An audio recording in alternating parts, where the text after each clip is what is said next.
Graça e paz.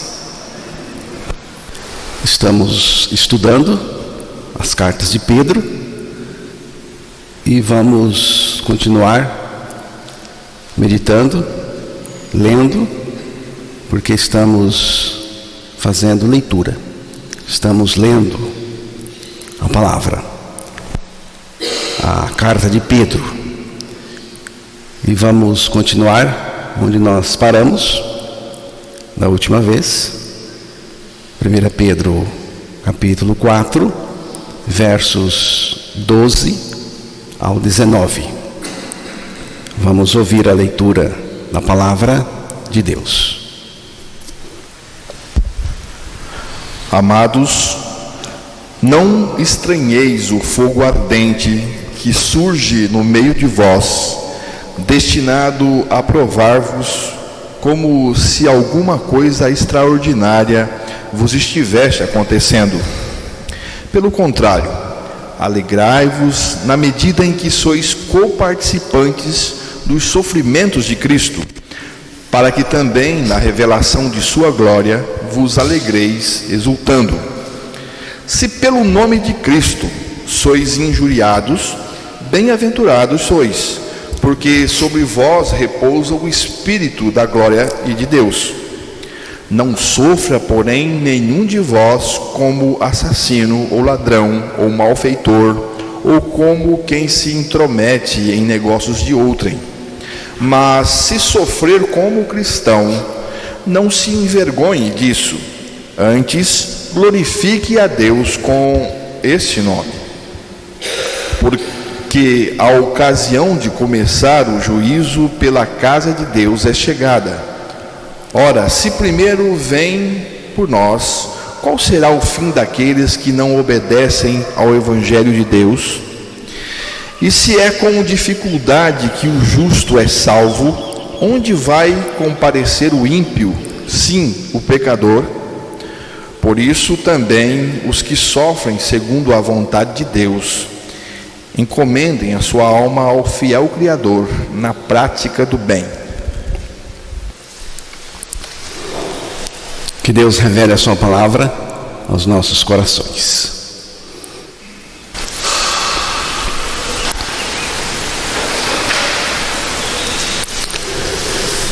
O apóstolo Pedro está falando de um sofrimento. E sofrimento é uma palavra que a gente não gosta nem de ouvir. Nem de ouvir. E muito menos sentir na pele.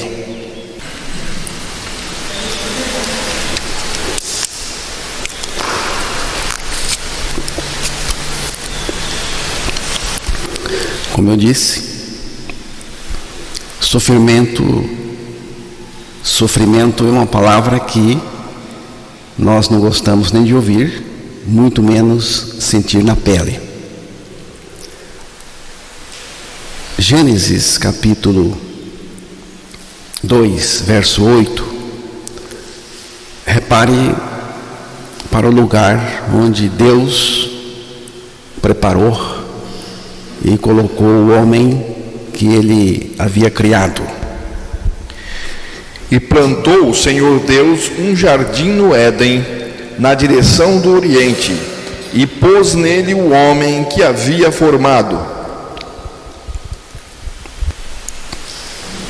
Esse lugar é chamado de Éden. Éden, lugar ideal, perfeito, tranquilo, pacífico, prazeroso e sem sofrimento. Não sabemos quanto tempo o homem viveu nesse ambiente, mas sabemos pela palavra que o pecado veio, o pecado entrou no mundo, e o pecado estragou tudo. O pecado estragou não só o homem, mas também o lugar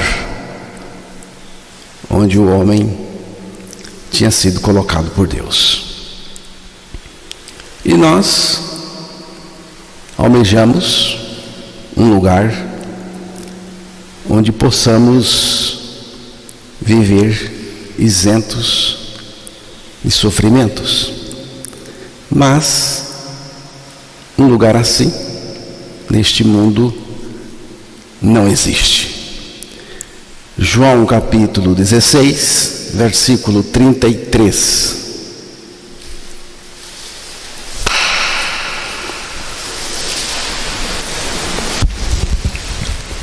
Estas coisas vos tenho dito, para que tenhais paz em mim. No mundo passais por aflições, mas tende bom ânimo, eu venci o mundo. O apóstolo Pedro falou de um sofrimento que os cristãos enfrentam neste mundo. Não tem como viver sem sofrimento. Desde que o pecado entrou no mundo, este mundo é um mundo de sofrimento. Jesus disse em João 16, versículo 33, vamos ouvir. Estas coisas vos tenho dito, para que tenhais paz em mim. No mundo passais por aflições, mas tende bom ânimo, eu venci o mundo.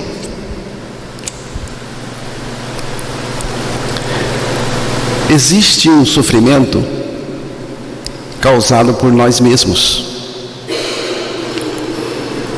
É um sofrimento adquirido por nós mesmos, pela bebida, pelo cigarro, pelas drogas, pelo excesso de trabalho. É um sofrimento provocado, às vezes não de forma consciente, mas é provocado. É um sofrimento que até poderia ser amenizado, evitado. Há um sofrimento, há um outro tipo de sofrimento neste mundo que faz parte da estrutura da vida. Basta nascer. Só de nascer neste mundo já sofremos dor, privações, dificuldades, doenças. É um sofrimento natural. Não tem jeito. Tem um sofrimento que é imposto a nós pelo sistema perverso deste mundo. É um sofrimento que poderia ser evitado, mas ele é imposto pelo sistema perverso, pelos homens perversos. Tem muita comida. Tem comida neste mundo para alimentar todo mundo. Apesar de ter tanta comida, tanta gente passa fome. Por quê?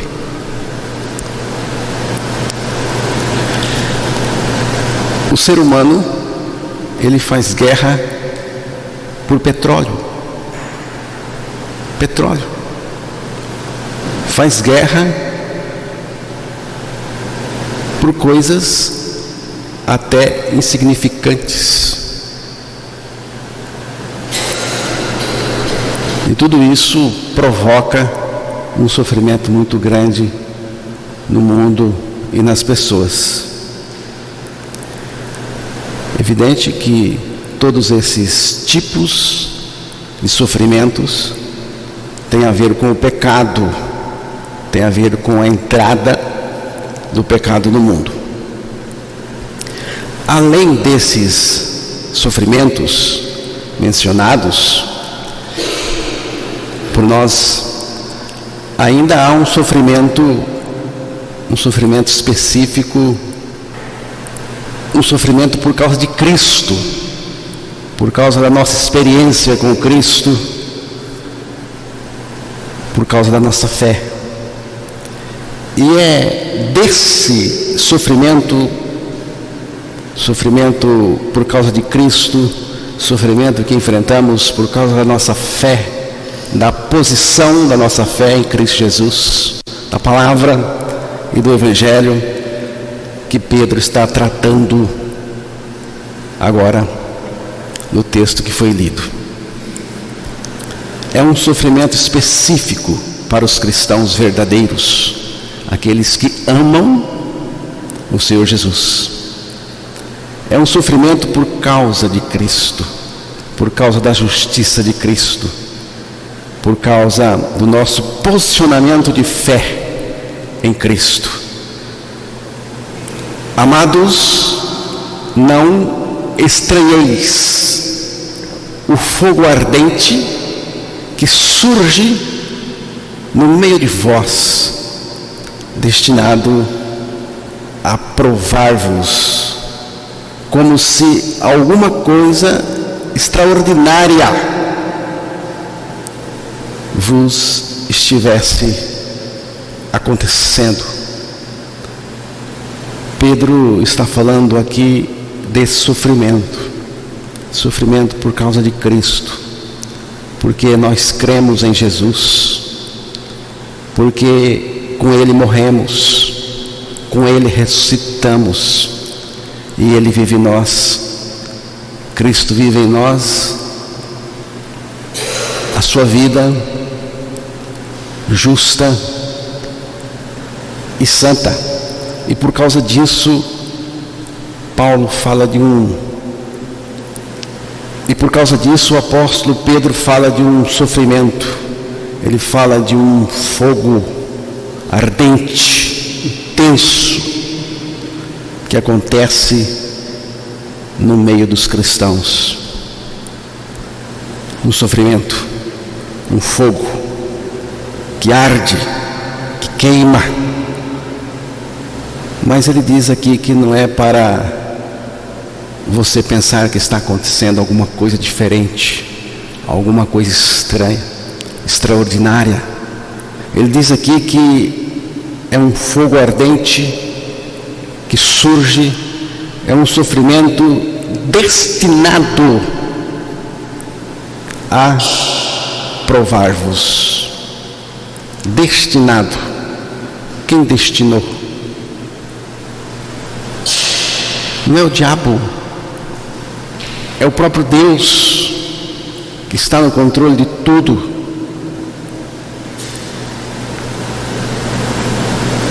Não é um sofrimento, irmãos, produzido por nós mesmos. É um sofrimento destinado a provar-nos. É um sofrimento advindo das tribulações do nosso posicionamento de fé em Cristo.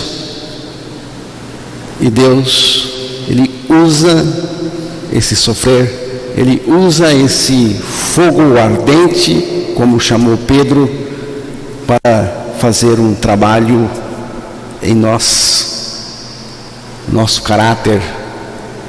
Deus tem um propósito, Ele faz um trabalho em nós e através de nós neste mundo. É um sofrimento por causa de Jesus. Amados, não estranheis o fogo ardente que surge no meio de vós. Que fogo é este? O apóstolo, ele diz que é um fogo destinado, providenciado por Deus, destinado a provar-nos. Deus usa esse sofrimento para fazer o seu trabalho em nós, na vida dos seus santos. Ele trabalha em nós e através de nós, em nosso meio. Nós estamos reunidos aqui para o trabalho de Deus.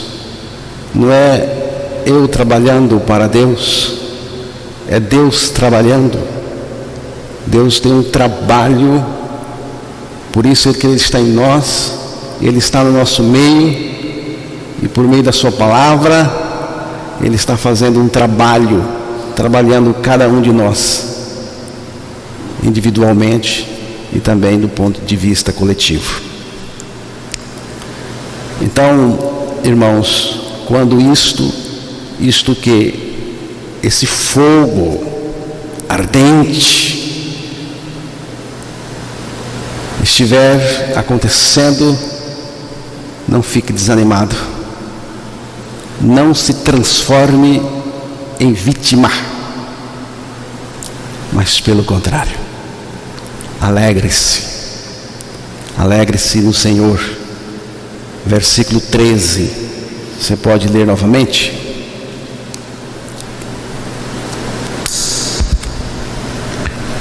Pelo contrário, alegrai-vos na medida em que sois coparticipantes dos sofrimentos de Cristo, para que também na revelação de sua glória vos alegreis exultando. Pelo contrário, não fique triste, desanimado, questionando. Pelo contrário, diz aqui: alegrai-vos na medida em que sois participantes dos sofrimentos de Cristo. Há uma exultação, há um louvor em meio a tudo isso. Tem pássaro que canta de noite, tem pássaro que canta ao amanhecer, quando o sol desponta.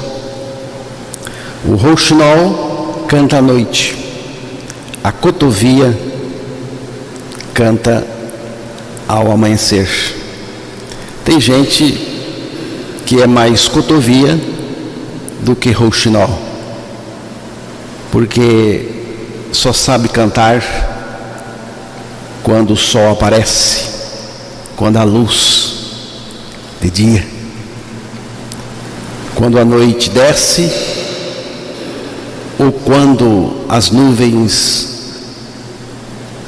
rolam pelo céu, perde a vontade de cantar, fica triste, abaixa a cabeça, queixa-se, chora. Os santos de Deus cantam em meio à noite mais escura. Eles têm louvor. Os santos de Deus, os verdadeiros cristãos, sabem cantar. Não é o cântico da garganta, é o cântico do coração. Eles sabem cantar os louvores quando as tribulações estão tomando conta da vida. Atos 16, verso 22 a 31, vamos ouvir, porque aí está um tipo de gente raríssima neste mundo. Levantou-se a multidão unida contra eles, e os pretores, rasgando-lhes as vestes, mandaram açoitá-los com varas. E depois de lhes darem muitos açoites, os levaram no cárcere, ordenando ao carcereiro que os guardasse com toda a segurança. Este, recebendo tal ordem, levou-os para o cárcere interior e lhes prendeu os pés no tronco. Por volta da meia-noite, Paulo e Silas oravam e cantavam louvores a Deus, e os demais companheiros de prisão escutavam. De repente sobreveio tamanho terremoto, que sacudiu os alicerces da prisão, abrindo-se todas as portas e soltaram-se as cadeias de todos. O carcereiro despertou do sono e, vendo abertas as portas do cárcere, puxando a espada, ia suicidar-se, supondo que os presos tivessem fugido. Mas Paulo bradou em alta voz: não te faças nenhum mal, que todos aqui estamos. Então o carcereiro, tendo pedido uma luz, entrou precipitadamente e, trêmulo, prostou-se diante de Paulo e Silas. Depois, trazendo-os para fora, disse: Senhores, que devo fazer para que seja salvo? Respondeu-lhe: crê no Senhor Jesus e serás salvo tu e a tua casa. Depois de fazer o bem a uma jovem, depois de expulsar espírito imundo de uma jovem, Paulo foi preso junto com seu amigo Silas. Ele apanhou, o amigo também, uma surra daquela forte, e foi preso. Estava com os pés no tronco, com o seu amigo, as costas doendo, mas eles não estavam dizendo naquela prisão: fizemos o bem para uma moça que estava endemoniada, e o que recebemos em troca? Em troca, levamos uma surra e fomos colocados no tronco, no cárcere. Não, nada disso. Eles não eram homens que piavam, não eram homens de gemidos e murmurações, eram homens de exaltação, de louvor. Eles estavam cantando,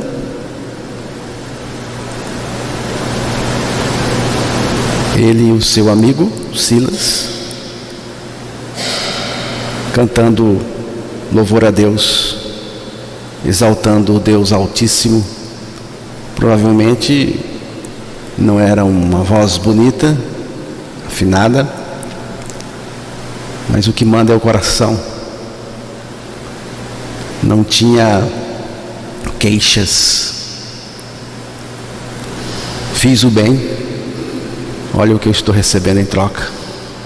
Cristão não é assim. Cristão não é desse jeito. Cristão verdadeiro.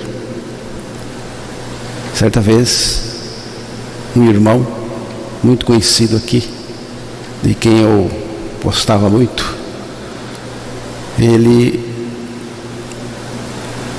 estávamos juntos e eu vi que ele queria contar alguma coisa, algum fogo que estava queimando, alguma coisa que ele sofreu aqui. Ele estava aborrecido, senti um pedacinho de tristeza nele, percebi que ele estava querendo dar uma queixadinha, mas era um irmão tão querido, um irmão que eu não tinha dúvida nenhuma da regeneração. Antes que ele falasse alguma coisa, eu contei a história do rouxinol, que canta de noite, e depois ele disse: e agora, o que o irmão queria falar? Ele disse: nada.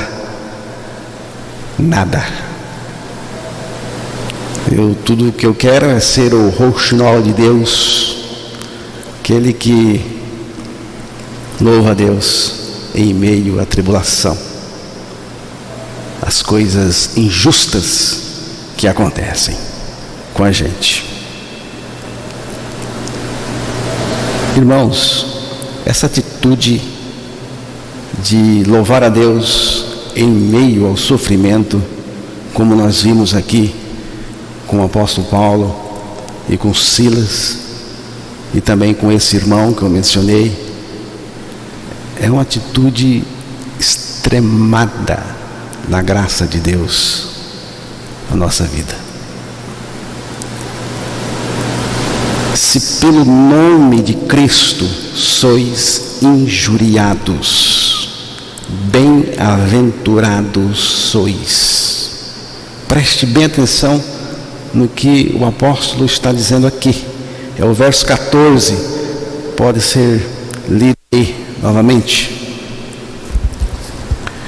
Se pelo nome de Cristo sois injuriados, bem-aventurados sois, porque sobre vós repousa o Espírito da glória e de Deus.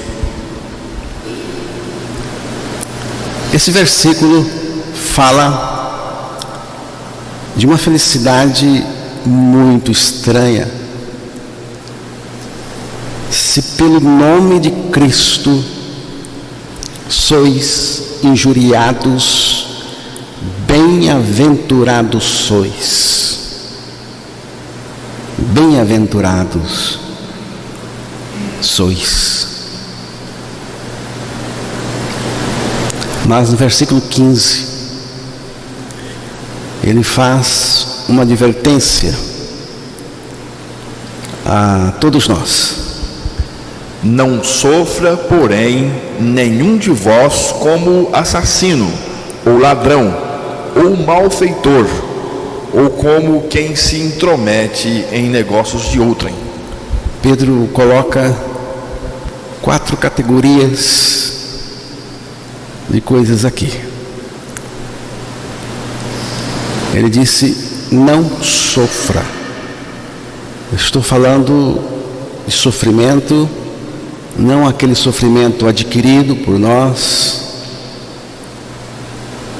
Estou falando de um sofrimento específico, que por trás está o sistema perverso deste mundo e também o pecado, mas é um sofrimento que o cristão tem que passar por ele. E Pedro então diz assim: não sofra, porém, nenhum de vós como assassino, ladrão, malfeitor,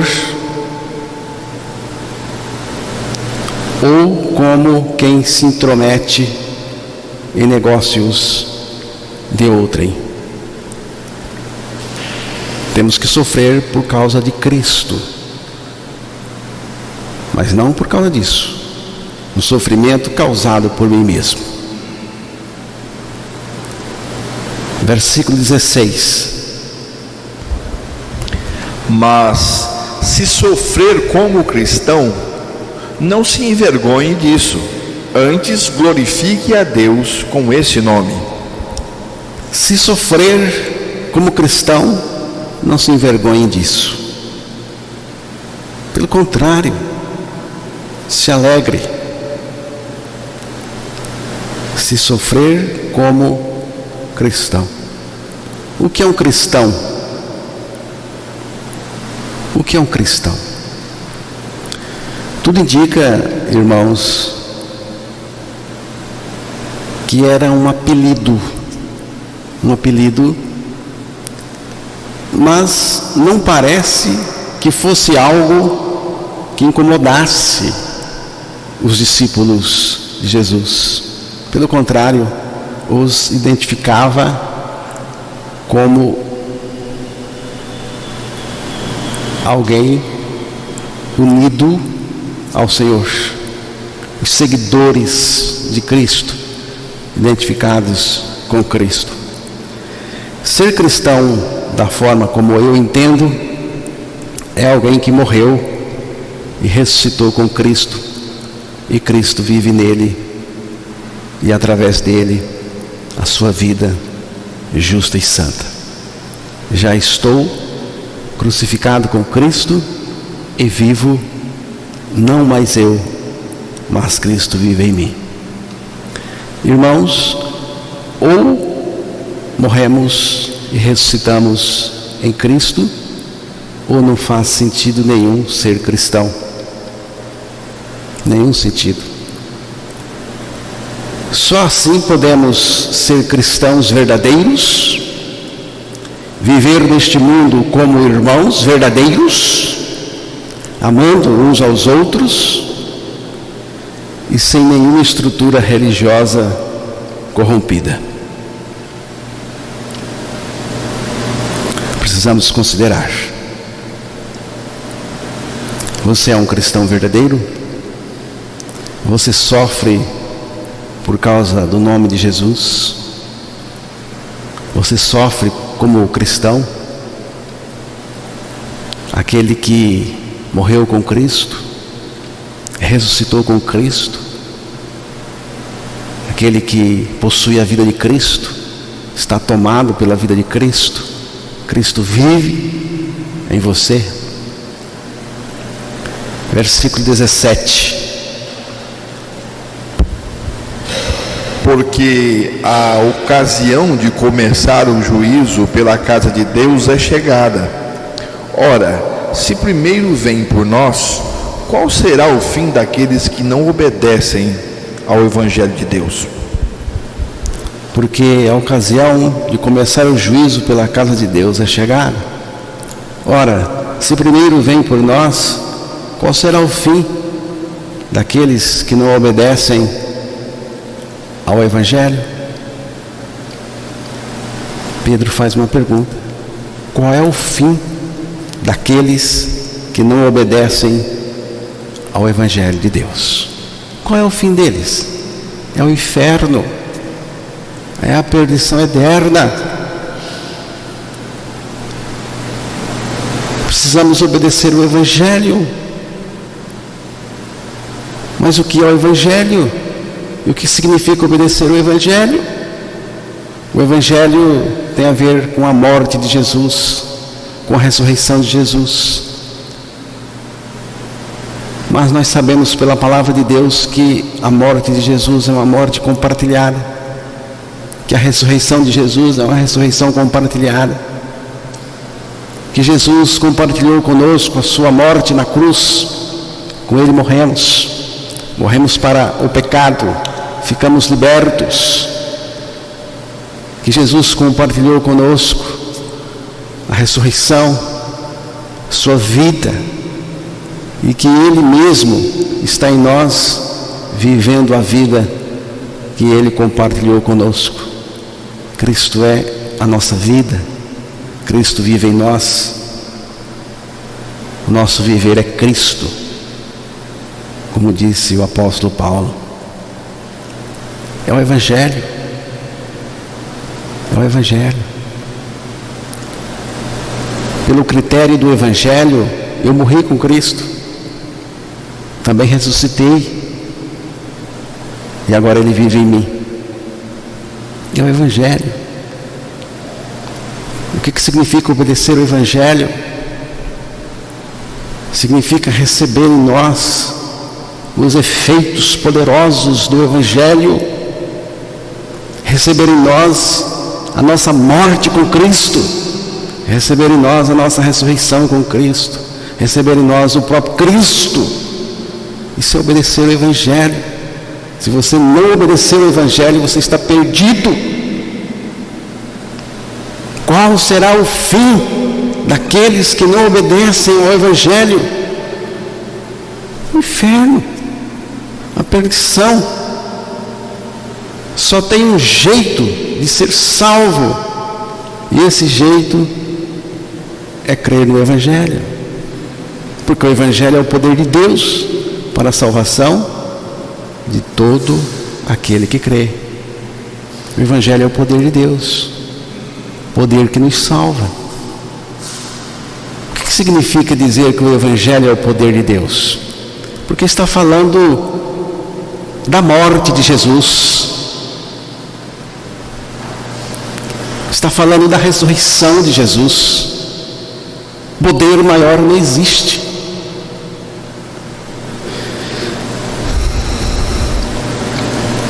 É o Evangelho. Veja o versículo 18. E se é com dificuldade que o justo é salvo, onde vai comparecer o ímpio, sim, o pecador? Se é com dificuldade que o justo é salvo, onde vai comparecer o ímpio, sim, o pecador? A salvação aqui é pela morte com Cristo. Não existe salvação fora do sacrifício de Jesus. Não existe. Jesus falou que a porta é estreita. A porta é estreita. A porta da vida. A porta estreita é Cristo. Comigo crucificado com Ele. É preciso morrer.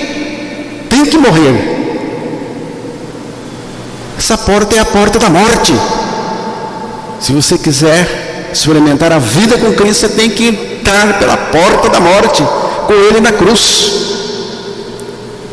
Agora, Pedro faz outra pergunta aqui. Onde vai comparecer o ímpio, sim, o pecador? Se o ímpio, que é o pecador, não nascer de novo, não crer no Evangelho, vai comparecer perante quem? Onde? Vai comparecer no inferno, porque não tem outra maneira de Deus nos salvar fora do sacrifício suficiente do seu Filho Jesus na cruz do Calvário. Veja o versículo 19. Por isso, também os que sofrem segundo a vontade de Deus, encomendem a sua alma ao fiel Criador na prática do bem. Por isso, também os que sofrem segundo a vontade de Deus. Vejam, os irmãos, os que sofrem segundo a vontade de Deus, encomendem a sua alma ao fiel Criador na prática do bem. Então, irmãos, como cristãos nascidos de novo, nós não estamos de férias neste mundo. Não temos descanso aqui. Não há refresco nenhum. Do ponto de vista espiritual, nós não temos descanso aqui neste mundo. A vontade de Deus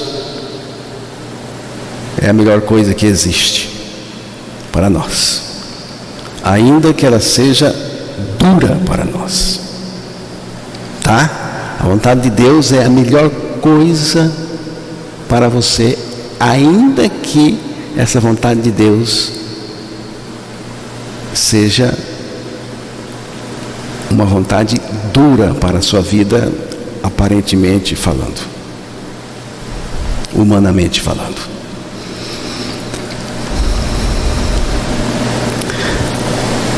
Vocês estão passando por dificuldade? Eu sei que pode ser que você não esteja agora com dificuldade, mas eu acho que você está passando por alguma dificuldade, e a tendência é passar mesmo, e a tendência é essa dificuldade aumentar cada vez mais, ao passo em que o dia do Senhor se aproxima. Eu quero deixar 3 coisas, finalizando esta meditação com você. 3 coisas para os irmãos sofredores. Primeira, você não está sofrendo sozinho. Seja lá o que for que você esteja experimentando em termos de sofrimento, você não está sofrendo sozinho. 1 Pedro 5:9. Resisti-lhe firmes na fé, certos de que sofrimentos iguais aos vossos estão se cumprindo na vossa irmandade espalhada pelo mundo. Não estamos sofrendo sozinhos. Outros irmãos espalhados pelo mundo estão sofrendo sofrimentos iguais aos nossos, até piores. Segunda coisa, se você está sofrendo, você precisa saber que Deus está interessado em você e está lhe dispensando todo cuidado. Não pense que Deus não está atento. Deus está muito atento e Ele está dispensando todo o seu cuidado àqueles que estão sofrendo. 1 Pedro 5:10. Ora, o Deus de toda a graça, que em Cristo vos chamou à sua eterna glória, depois de ter sofrido por um pouco, Ele mesmo vos há de aperfeiçoar, firmar, fortificar e fundamentar. Ele está aí tratando, cuidando. Tem aí algumas questões que Ele está fazendo, nós não vamos analisar hoje. Essas questões que Pedro coloca aí, que Deus faz com a gente. Mas é importante você saber que você não está sofrendo sozinho e que Deus está cuidando de você. Que Deus está cuidando de você, Ele está atento e muito atento ao sofrimento dos seus. E por último, terceira coisa, não murmure por causa do sofrimento. Não adianta nada se queixar. Pelo contrário, só piora. Então, poupe a Deus das suas críticas e poupe você mesmo das suas próprias críticas. Louve a Deus. Cante louvores a Deus. Porque Deus nos dá essa condição por sua graça. Confie a sua alma a Deus e diga a Ele: eu te dou graças por esse sofrimento que veio sobre a minha vida, porque eu sei que o Senhor tem um propósito nisso para mim. Eu não sei qual é o propósito, eu não sei, mas sei que o Senhor tem e sei que é bom para mim. Não sei qual, mas sei que o Senhor tem e que é bom para mim. Eu te louvo, eu te agradeço, eu te exalto. Essa é a atitude daquele que nasceu de novo, que foi regenerado e que está passando por sofrimento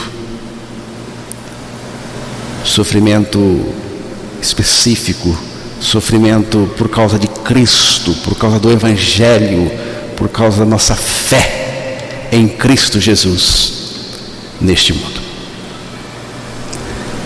Amém, irmãos?